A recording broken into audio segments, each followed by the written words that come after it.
Hello and welcome. My name is Sriram Hari. I am an energy consultant with ICF, and I was the technical modeling lead for the OpenBCA project. And in this video, I'm going to walk you through a complete end-to-end run of the tool, as well as provide a high-level overview of the input files, the tool structure, the GitHub repository, and how you can essentially get started with the tool.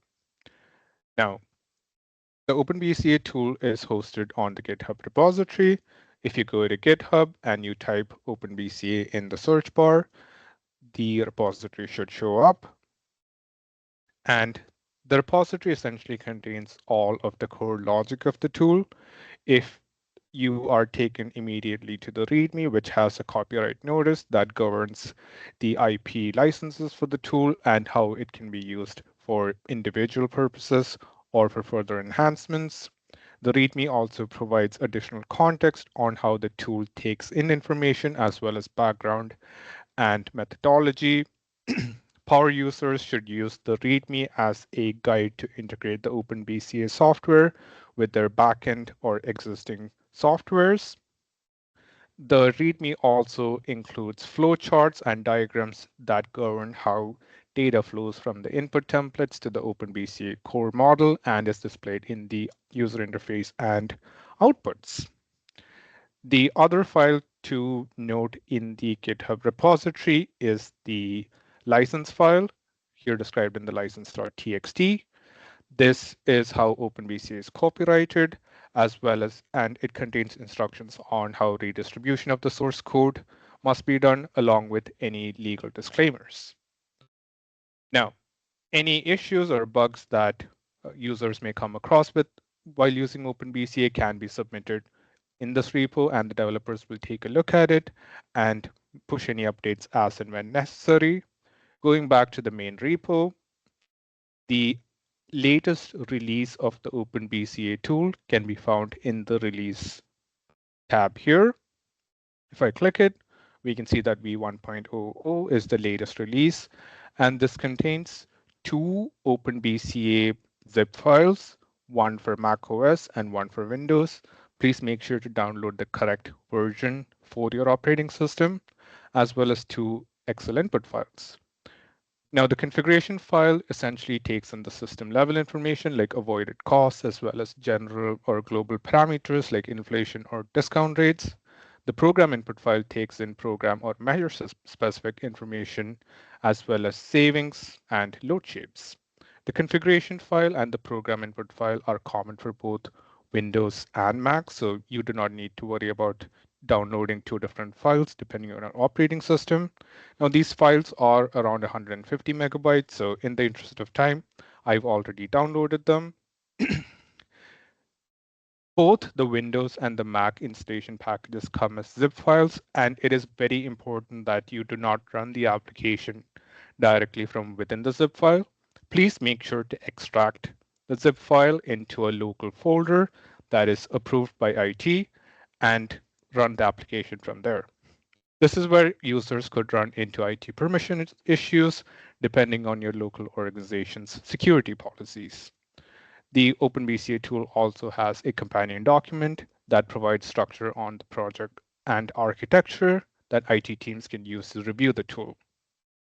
Now, the program input and the configuration input file that I have here are already filled out, but the first step is to essentially open both of these files and enter information related to your JST, populate the value stream inputs, as well as any program or measure specific inputs for the programs or portfolio that you're trying to evaluate.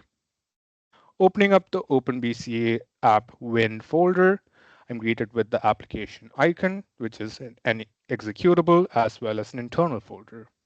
The internal folder contains dependencies that the application uses to run and should not be modified unless a user has sufficient technical expertise. Now, double clicking the application, a command prompt opens up, as well as the application UI. The command prompt can be used to debug and troubleshoot code in case it is required. Now, the OpenBCA homepage is used to upload the input files, run validations to check if the input files are populated correctly, as well as to run the model. This is taking a second to load, but you'll also see a sidebar on the left, which has OpenBCA resources related to the website, the National Standard Practice Manual, as well as links to the GitHub repository. How you upload input files is pretty clear. You hit the Browse Files button and you go to that local folder where you downloaded and filled out the input templates.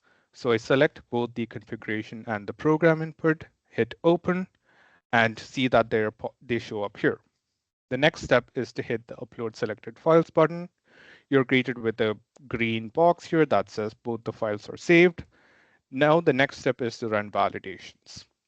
What the validations do is they run a check on both the configuration and program input file and check for things like have you entered the correct global parameters like discount rates, inflation rates, and also ensures cohesiveness between the value stream input data and the load shape data in terms of the same time series granularity. It'll also look at the individual row level parameters and is essentially a tool so that users can troubleshoot if there's any errors in how they have filled out the input files. If any errors pop up, please go back to the input files, change the information or correct the errors, and re-upload and run validations. Once you've passed all of the validations, the next step is to run OpenBCA. Right now, I have an existing database. I can overwrite it and essentially hit run OpenBCA. This is where the core part of the engine works in terms of taking in all of those value stream information related to your JST, parsing through all of the information and the different time series granularities that might have been selected, and combining it with the load shapes and program and measure specific information. Now that the tool has run successfully, we can go to the Insights and Analysis tab. This is where you preview all of your benefit and cost results.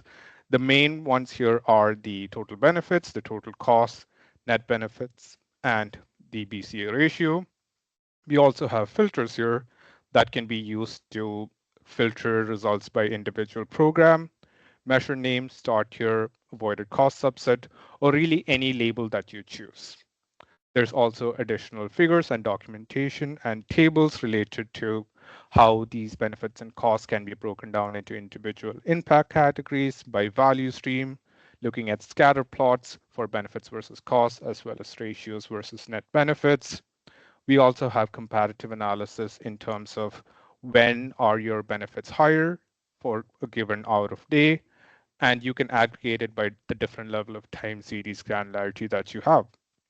There's also options to do comparative analysis of individual programs or measures or subsets based on the total or net benefits, as well as the JSC ratio. And similarly, you can also do a comparative analysis for costs.